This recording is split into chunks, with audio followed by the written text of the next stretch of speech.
Shalom Aleichem, como está você, meu querido e minha querida? Hoje no nosso vídeo nós vamos falar sobre transporte messiânico. Nuvem ou burro? Depende de nós. Vamos tratar de um tema hoje maravilhoso, que fala das duas fases da vinda do Mashiach. Vamos lá? A riqueza da tradição judaica está novamente estampada aqui nesse vídeo, que é proveniente de um artigo que você também vai poder ler no nosso site, que mostra o Mashiach vindo e manifestando-se com o seu transporte. Como seria isso? Vejamos as conexões entre o judaísmo e as escrituras. Tudo começa assim, Vamos ver lá. O sagrado Rabino Haim Ben Natar, também conhecido como Or HaHaim, em seu comentário, explica que o verso que aparece na parte da Torá de Balak sobre o Mashiach, eu vejo, mas não agora. Eu vejo, mas não está perto. Sairá uma estrela de Jacob e um cetro se levantará de Israel. Está se referindo a dois aspectos diferentes da redenção capturada pelo profeta Isaías no capítulo 60, no verso 22, com a sua famosa frase: no seu tempo eu apressarei isso. Agora, eu gostaria que você parasse para pensar numa coisa. Quando nós pensaríamos que esse verso de Números 24, 17 alude à questão messiânica? Não está claro nesse verso, mas as interpretações da tradição rabínica, direto da língua hebraica, apontam para isso. E nós vamos ver uma coisa interessante, porque Balak, quando ele falou estas palavras, ele sabia que o tempo da redenção através do Mashiach ainda estava longe. Mas quando Isaías profetiza, Isaías já diz que no tempo correto o Eterno apressaria essa redenção. Então, temos dois aspectos aqui, dois fatores muito interessantes. Duas situações distintas que levam para a mesma coisa, a redenção através do Mashiach. Muito interessante isso. Os sábios, eles escreveram em Sanhedrin 98a, eles explicam que a primeira palavra em seu tempo refere-se ao Mashiach vindo como um mendigo em um jumento, e a segunda palavra, eu irei apressá-lo, refere-se ao Mashiach vindo como se estivesse montado nas nuvens dos céus.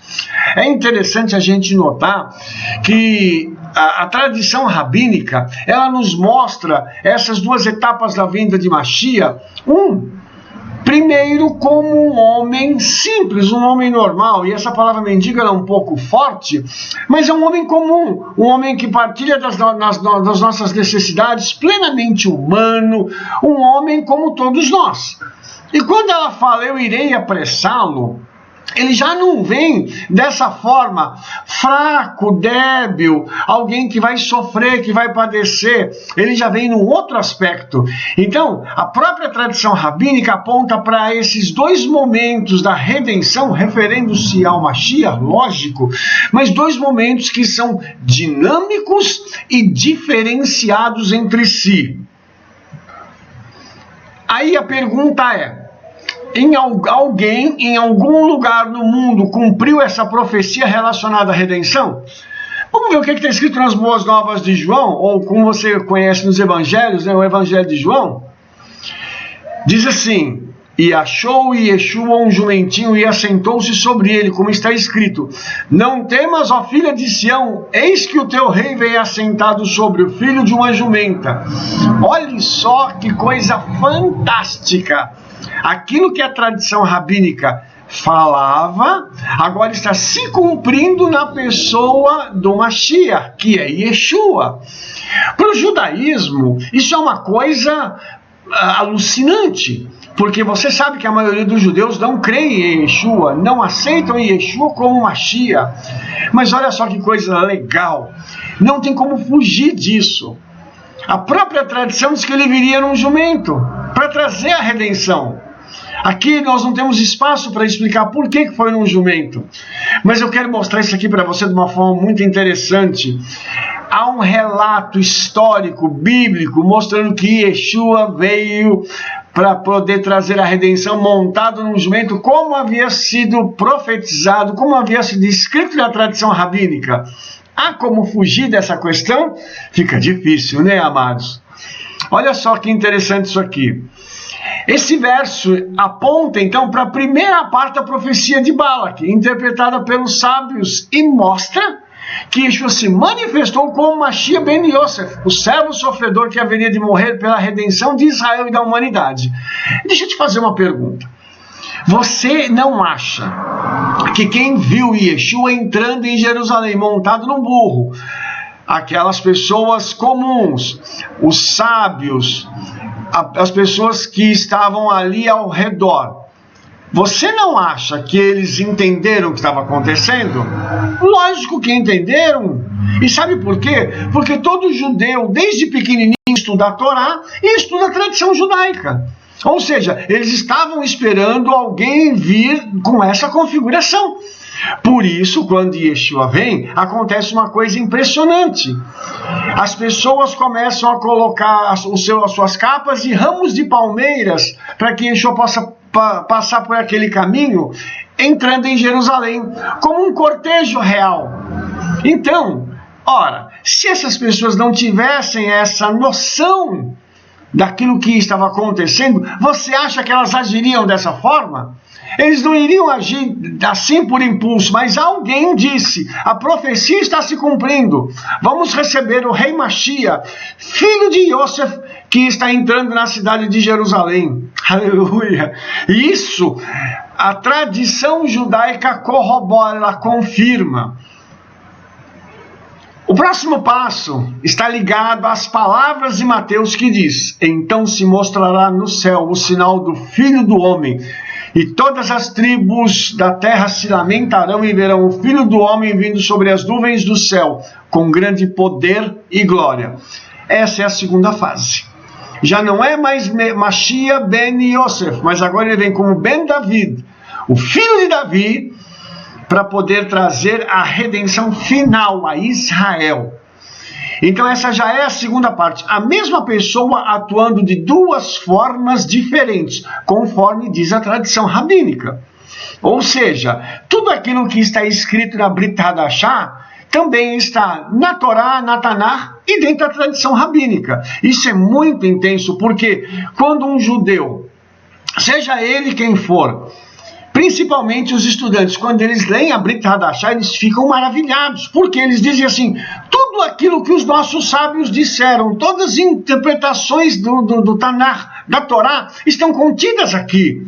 Só que todas elas apontam para Yeshua. E isso é algo que nós precisamos entender e precisamos orar para que o Espírito Santo traga a revelação de Yeshua aos nossos irmãos judeus ortodoxos e os demais judeus que precisam dessa consciência, dessa revelação de Yeshua que nós temos. Então olha só, o guerreiro vencedor é anunciado aqui em Mateus. Não mais aquele que haveria de morrer, mas aquele que haveria de vir para redimir Israel. Aleluia! Uma outra coisa que é notável a gente ver, que na pessoa de Yeshua, as duas fases da redenção estejam sendo mostradas.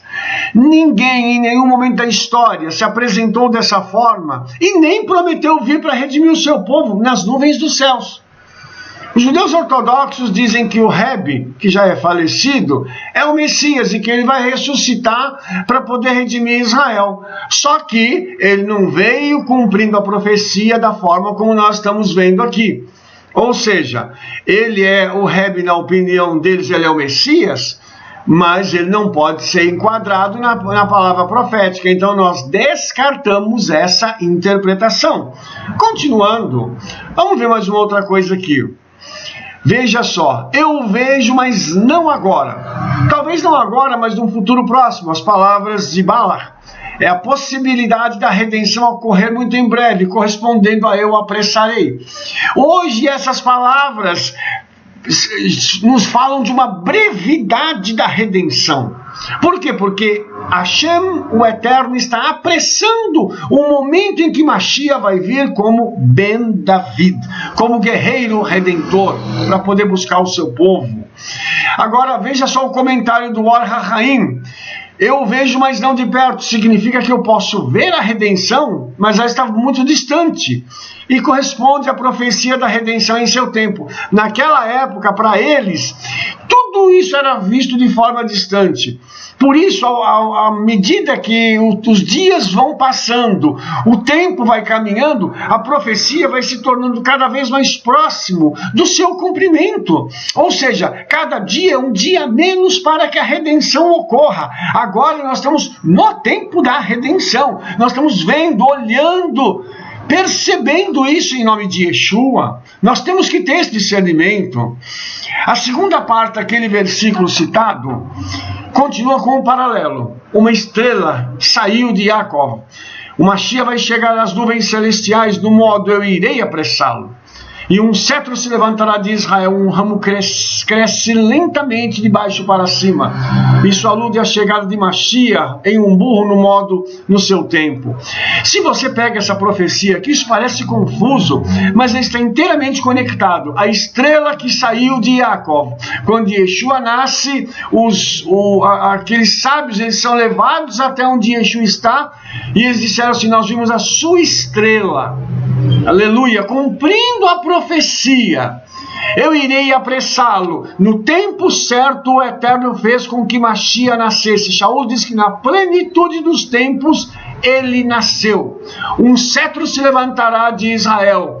Um ramo cresce lentamente de baixo para cima. E Yeshua aparece numa família pobre e vai crescendo lentamente. E no seu tempo ele se manifesta como Mashiach ben Yosef. Ou seja, a profecia está cumprida. A redenção através do filho de Yosef, Ben Yosef, já aconteceu. Ou seja, no tempo determinado, tudo isso aconteceu conforme havia sido profetizado. Baruch Hashem Hakadosh Baruch Hu. Então, olha só que interessante isso aqui.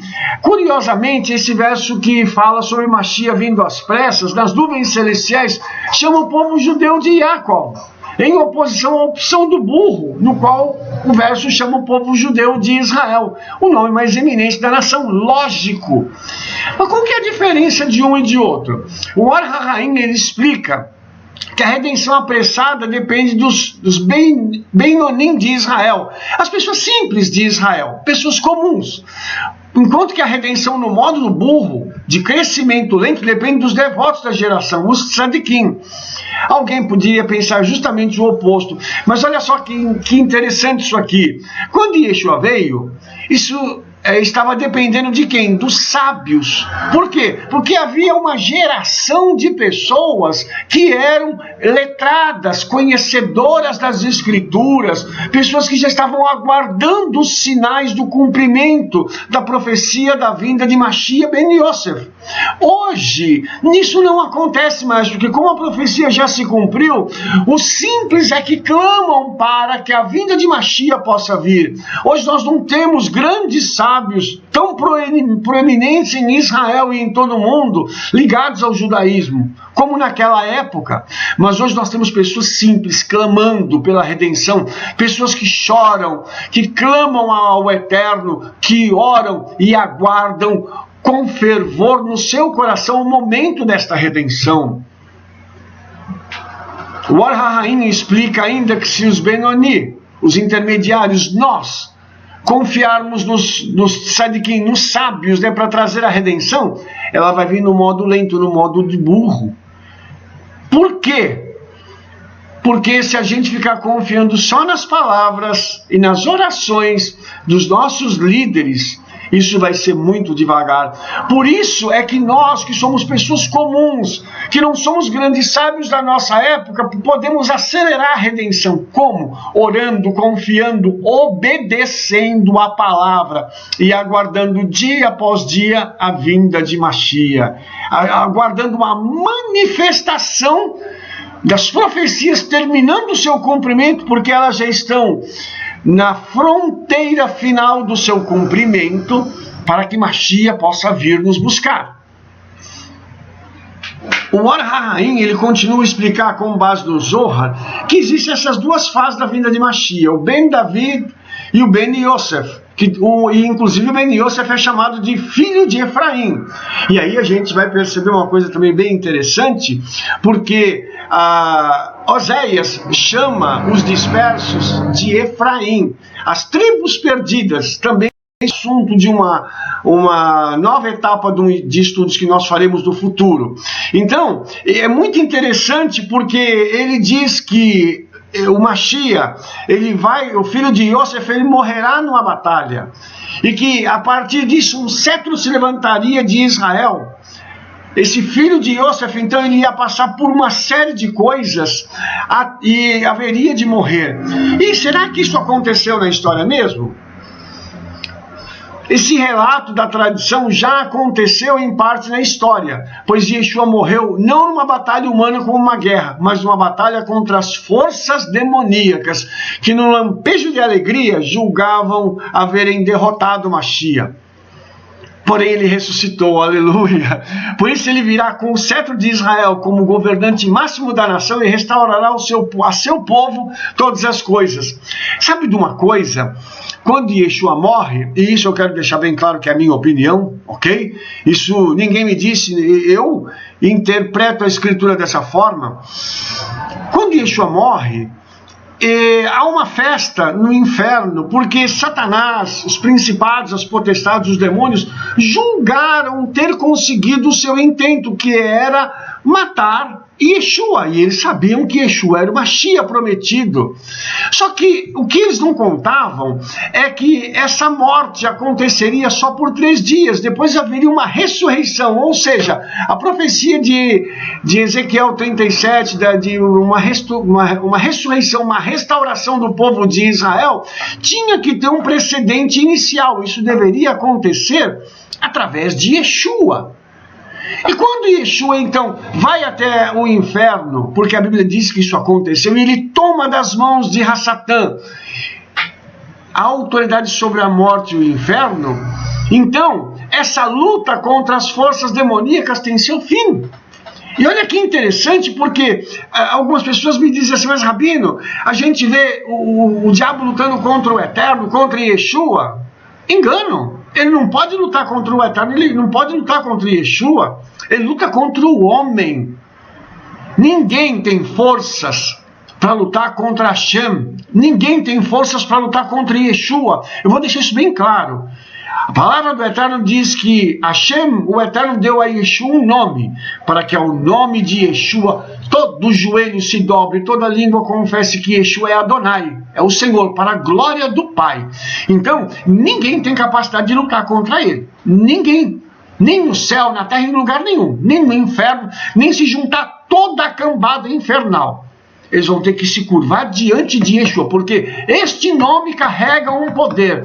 E quando Yeshua vai lá e tira a autoridade de Hassatã e das trevas, ele está na sua mão agora com o cetro da vitória da nação de Israel. Ele está agora como príncipe de Israel, que vai voltar para cumprir a sua função de rei de Israel. Então eu quero deixar isso também claro. Isso já aconteceu. E também, na minha opinião, quando Yeshua é assunto aos céus, quando ele retorna ao Olam Rabá, à eternidade, o Salmo 24, uma parte dele se cumpre, que diz assim: levantai, ó portas, as vossas cabeças, levantai-vos, ó portais eternos, para que entre o Rei da Glória. Quem é o Rei da Glória? O Senhor dos Exércitos, poderoso nas batalhas, ele é o Rei da Glória. Na minha opinião, Yeshua volta à eternidade, quando ele adentra os portões celestiais, ele vai passando nos níveis celestiais até o 7º céu, chega na presença de Hashem, e Hashem, também, isso é minha opinião, deve ter dito para ele assim: lá deram para você uma coroa de espinhos, aqui eu vou te coroar como o Rei da Glória.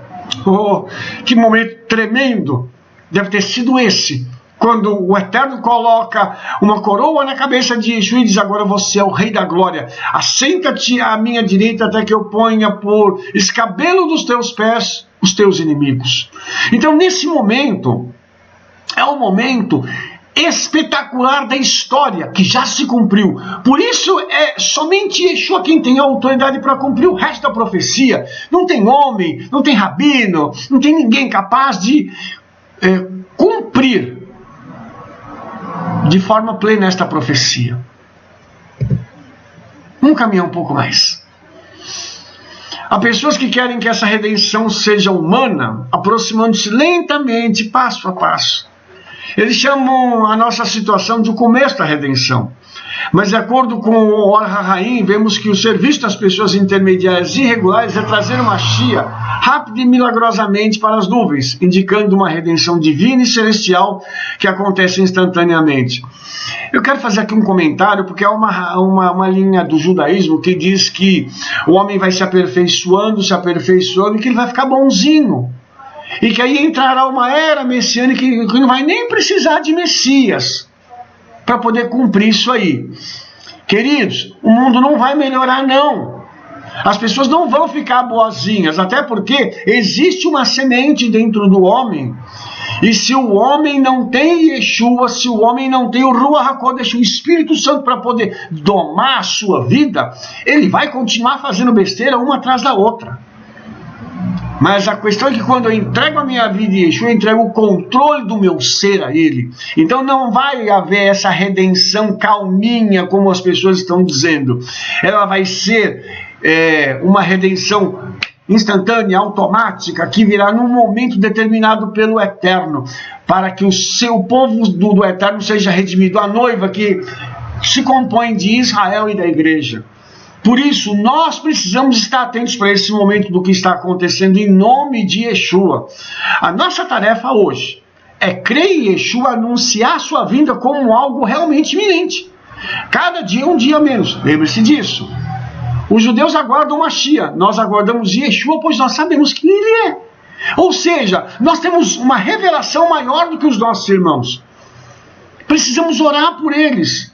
Porque tudo que nós temos hoje veio deles. E ainda que tenha judeus que não gostem da gente, que nos odeiem, e que se pudessem nos matariam, nós continuamos amando-os. E precisamos entender que tudo isso está acontecendo por conta de uma palavra profética. Que palavra profética?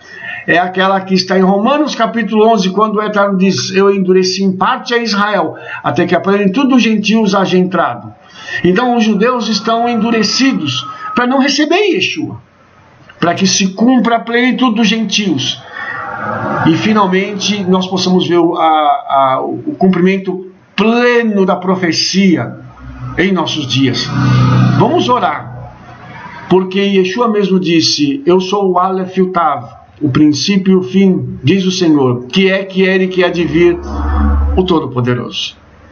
Baruch Hashem por estas palavras, que Ele venha em nossa geração, que eu e você tenhamos o discernimento disso que nós estamos vivendo, dessas profecias que se cumpriram dentro da tradição judaica e dentro das Escrituras, para mostrar que quem é Yeshua de fato e de verdade. Que o Todo-Poderoso vos abençoe em nome de Yeshua. Te vejo no próximo vídeo, mas faça o seu comentário aí no nosso canal, indique o nosso canal, dê o seu like aí, e nós aguardamos esse momento tão maravilhoso